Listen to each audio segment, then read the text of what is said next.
দূর একা একা কেন এখানে এসেছিস? তোর তো দেখছি অনেক সাহস হয়ে গেছে। তোর যদি কিছু হয়ে যেত তাহলে আমাদের কি অবস্থা হতো? মা টুকি, ছোট্ট পাখিদের একা একা বাইরে যাওয়া ঠিক নয়। আর কখনো একা একা বাড়ি থেকে বের হবি না মা। আচ্ছা বাবা, ঠিক আছে, কিন্তু বাড়িতে একা থাকতে আমার একদম ভালো লাগছিল না, তাই তো তোমাদের কাছে চলে এসেছি। এখন বলো, তোমরা বাড়িতে কখন যাবে? আমরা অন্যের জমিতে কাজ করি মা, তাই কাজ শেষ করলেই না বাড়িতে যেতে দিবে রে মা। তুই বরং ওই গাছের নিচে বসে খেলা কর, আর আমরা তাড়াতাড়ি কাজ শেষ করার চেষ্টা করছি। আচ্ছা ঠিক আছে মা। এরপর টুকি গাছের নিচে বসে খেলা করতে থাকে। আর এভাবেই সারা দিন কেটে বিকেল হয়ে যায়। আর বিকেল হতেই টোনা টুনি তাদের পারিশ্রমিক নিয়ে বাড়িতে চলে আসে। টুনি, বাজারের ব্যাগটা দাও আর বলো বাজার থেকে কি কি আনতে হবে। বাবা, আমি বলছি, আজ বাজার থেকে ইলিশ মাছ কিনে নিয়ে এসো। শুনেছি ইলিশ মাছ খেতে নাকি খুব মজা লাগে, তাই আমার ইলিশ মাছ খেতে খুব ইচ্ছে করছে। কিন্তু মা, ইলিশ মাছের দাম তো অনেক বেশি। তোর বাবার কাছে তো ইলিশ মাছ কেনার মতো টাকা নেই রে মা। টুনি, মেয়েটা এত আশা করে ইলিশ মাছ খেতে চেয়েছে। দাম বেশি হলেও আমি বাকিতে ইলিশ মাছ নিয়ে আসবো আর প্রতিদিন কাজ করে সেই টাকা পরিশোধ করে দিব। সত্যি বলছো বাবা? তুমি তো আমার লক্ষ্মী বাবা। কি মজা, কি মজা, আমি ইলিশ মাছ খাবো।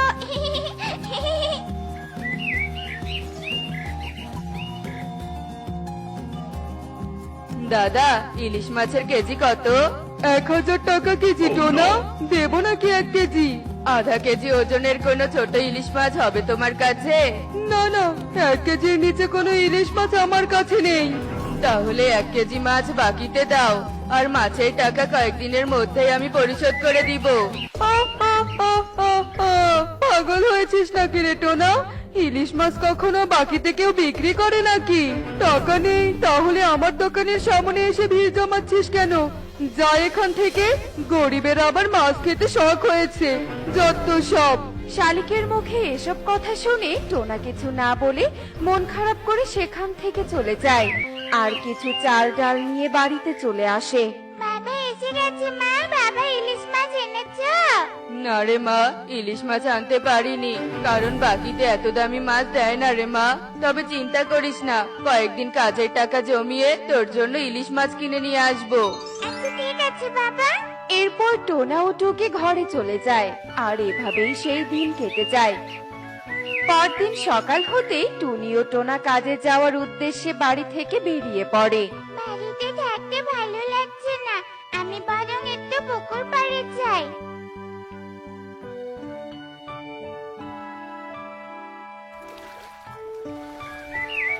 পুকুরের পানিগুলো কত সুন্দর পরিষ্কার, আর মা হাঁস তার ছানাদের নিয়ে কত সুন্দর করে সাঁতার কাটছে।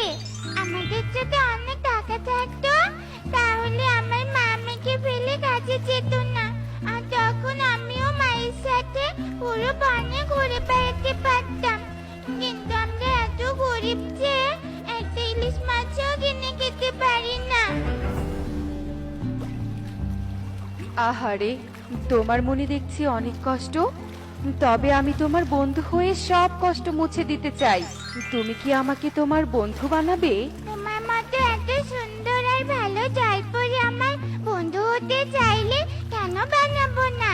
কিন্তু আমরা তো অনেক গরিব পাখি, তাই যে তোমাকে কোনো দামে খাবার খাওয়াতে পারবো না জলপরি।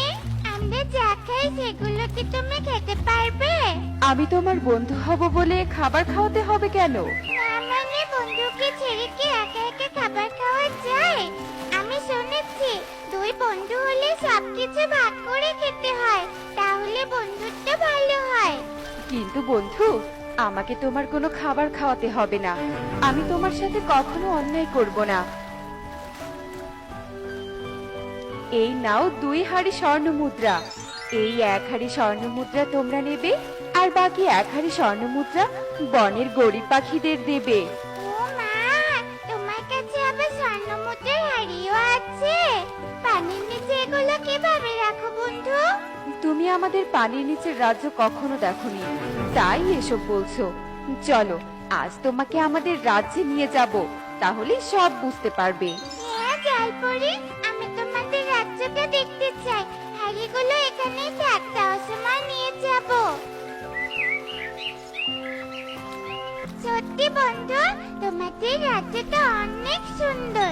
পানির নিচে যে এত সুন্দর রাজ্য থাকে, এটা তো আমি কখনো ভাবিনি। এভাবে টুকি জলপরীর সাথে পানির নিচের রাজ্য ঘুরে ঘুরে দেখতে থাকে। আর এভাবেই সারা দিন কেটে বিকেল হয়ে যায় এবং বিকেল হতেই টোনাটুনি কাজ থেকে বাড়িতে ফিরে আসে। মা টুকি, টুকি কোথায় গেলি রে মা? টুনি, টুকি তো ঘরে নেই। জানি না আজ আবার মেয়েটা কোথায় গেল। চলো তাড়াতাড়ি টুকিকে খুঁজে নিয়ে আসি, নয়তো বিপদে পড়ে যাবে। হ্যাঁ টোনা, তাই চলো। বন্ধু, আমাকে এখন বাড়িতে ফিরে যাওয়ার ব্যবস্থা করে দাও। অনেকক্ষণ হলো এখানে এসেছি, মা বাবা আমাকে খুঁজে না পেলে চিন্তা করবে। হ্যাঁ বন্ধু, চলো। এরপর জলপরি টুকিকে নিয়ে পানির ওপরে চলে আসে আর টুকি খুশি মনে স্বর্ণমুদ্রার হাড়ি দুটো নিয়ে বাড়ির দিকে আসতে থাকে এবং তখনই পথে টোনা ও টুনির সাথে দেখা হয়ে যায়। মা টুকি, কোথায় গিয়েছিলি? তোকে তো আমরা কখন থেকে খুঁজে বেড়াচ্ছি। মানে বাবা, আমি পুকুর পাড়ে গিয়েছিলাম। কি বলছিস এসব? একা একা আজ আবার পুকুর পাড়ে গিয়েছিলি? যদি পুকুরে পড়ে যেতি তখন কি হতো?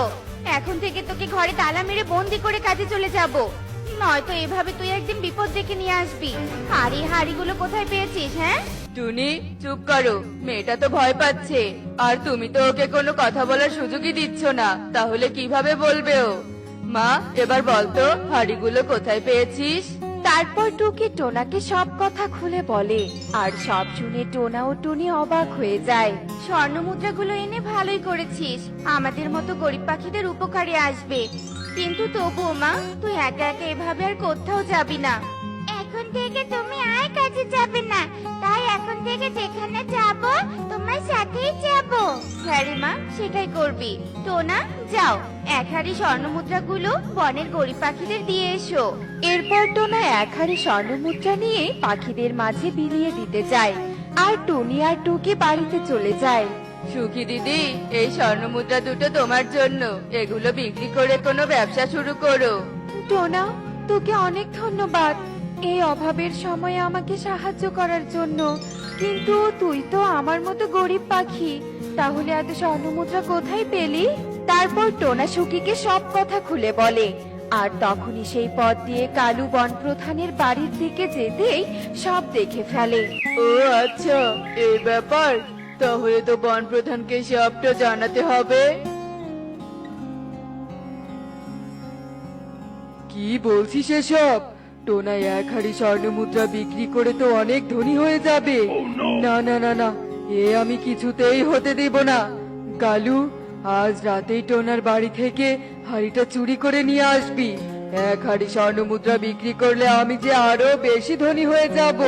আচ্ছা ঠিক আছে বন প্রধান। এসব বলে কালু ও ইগল রাত হওয়ার জন্য অপেক্ষা করতে থাকে আর এভাবেই সারা দিন কেটে রাত নেমে আসে। বন প্রধান, রাত হয়ে গেছে, এখন আমি টোনার বাড়িতে যাই। আমিও তোর সাথে যাব, নয়তো তুই ক্লান্ত হয়ে আবার কিছু স্বর্ণ মুদ্রা ফেলে দিয়ে আসবি। আচ্ছা ঠিক আছে বন প্রধান, চলুন।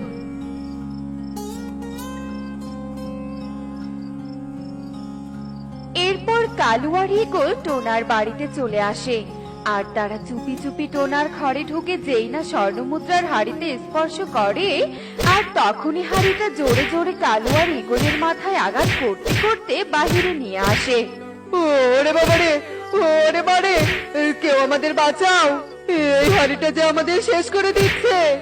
এটা তো দেখছি জাদুই হাড়ি। টোনা, তাড়াতাড়ি বাহিরে আয়, আমাদের যে এই হাড়ি মাথা পেটে দিচ্ছে।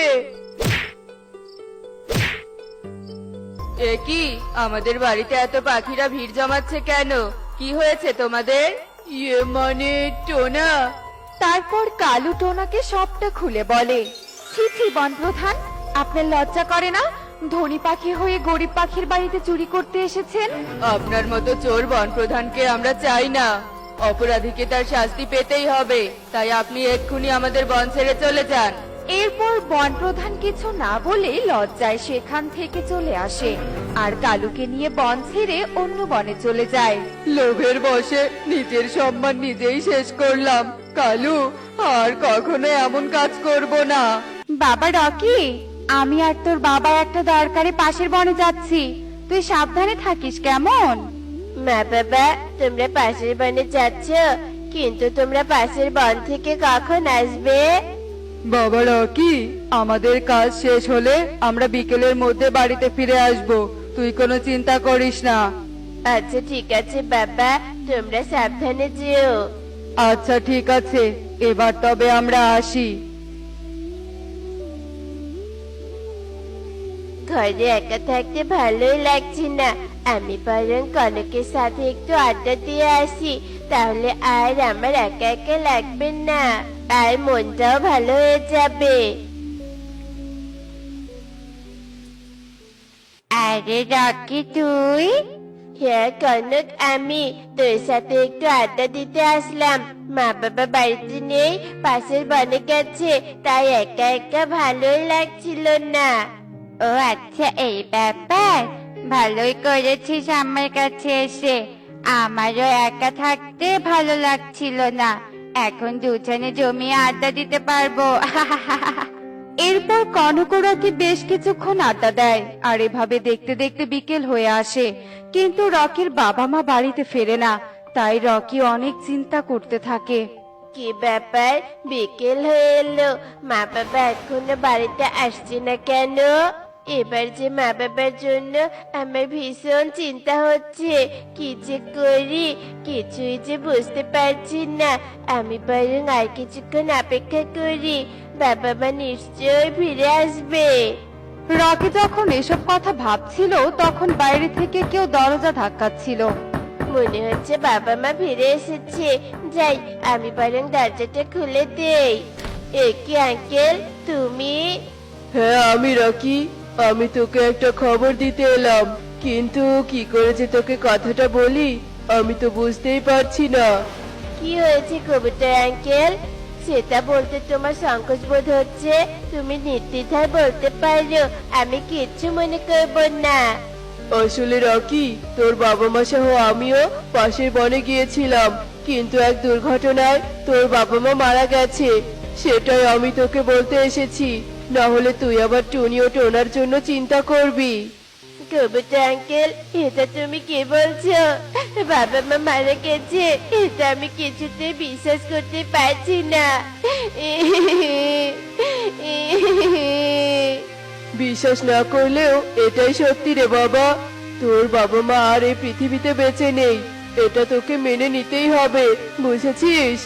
এ কথা বলে কবুতর সেখান থেকে চলে যায় আর রকি অনেক কাঁদতে থাকে। এভাবেই বেশ কিছুদিন কেটে যায়। মা বাবা, তোমরা আমাকে একা রেখে কেন চলে গেলে? এখন আমি কি করব, কোথায় যাব, কিছুই যে বুঝতে পারছি না। আমি ছোট বলে কেউ তো আমাকে একটা কাজও দিতে চায় না, আর কাজ না করলে আমি খাবোই বা কি? আমার যে বড্ড খিদে পেয়েছে। আমি বরং কাকুলি মাসির বাড়িতে যাই, কাকুলি মাসি নিশ্চয়ই আমাকে কিছু খেতে দিবে। এ কি রকি, তুই এই সময়ে আমাদের বাড়িতে কেন?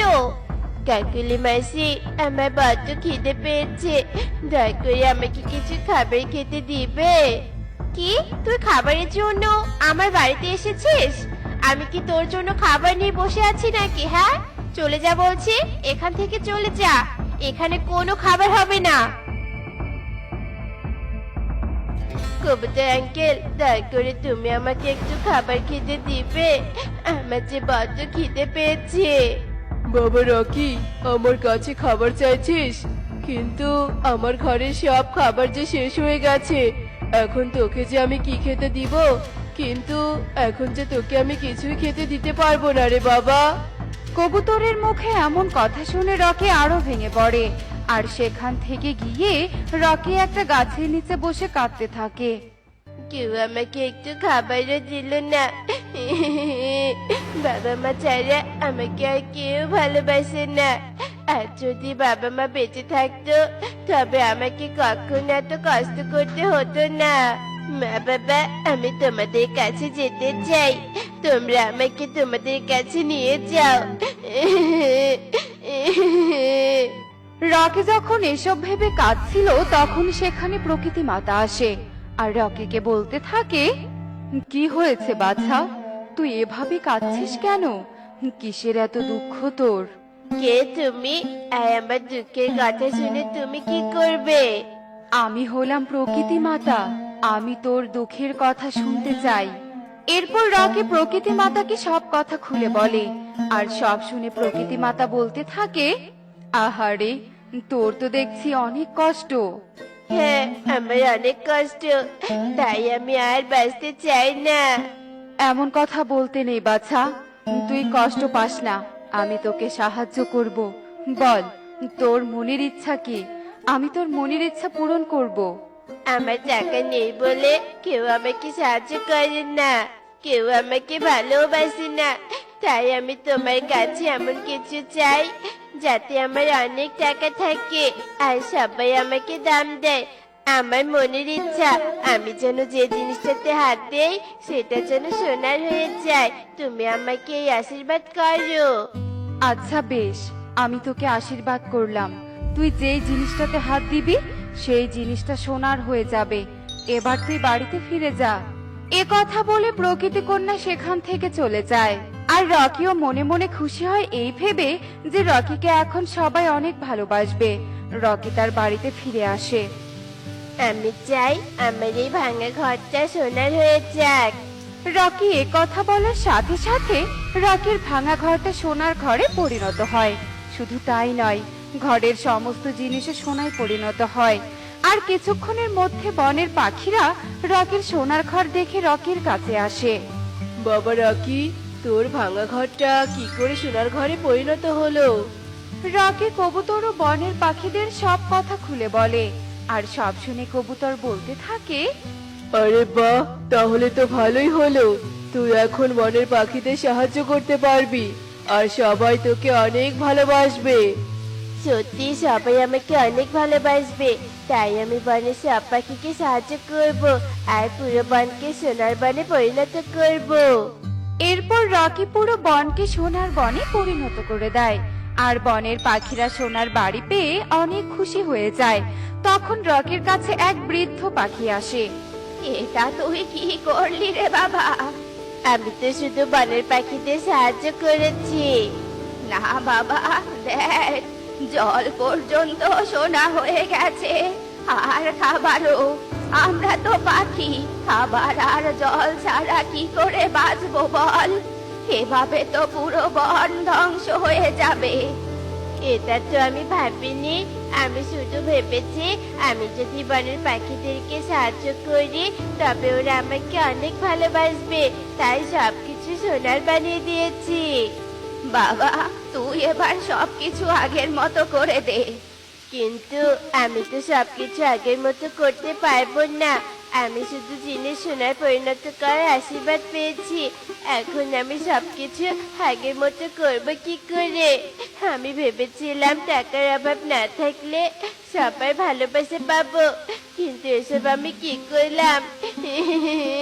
হে সৃষ্টিকর্তা, তুমি আমাকে ক্ষমা করে দাও। রকি এ কথা বলার সাথে সাথে বৃদ্ধা পাখি প্রকৃতি মাতার রূপ ধারণ করে। তুই তোর ভুল বুঝতে পেরেছিস, জীবনে টাকার থেকে বেশি ভালোবাসা ও যত্নের প্রয়োজন, তাই আমি তোর কাছ থেকে আমার দেয়া আশীর্বাদ ফিরিয়ে নিচ্ছি। আর এই বন আবার আগের মতো হয়ে যাবে। আর আমি তোকে আশীর্বাদ করছি, তুই জীবনে সব সময় ভালোবাসা ও যত্ন পাবি। তোর জীবন সব সময় খুশিতে ভরা থাকবে।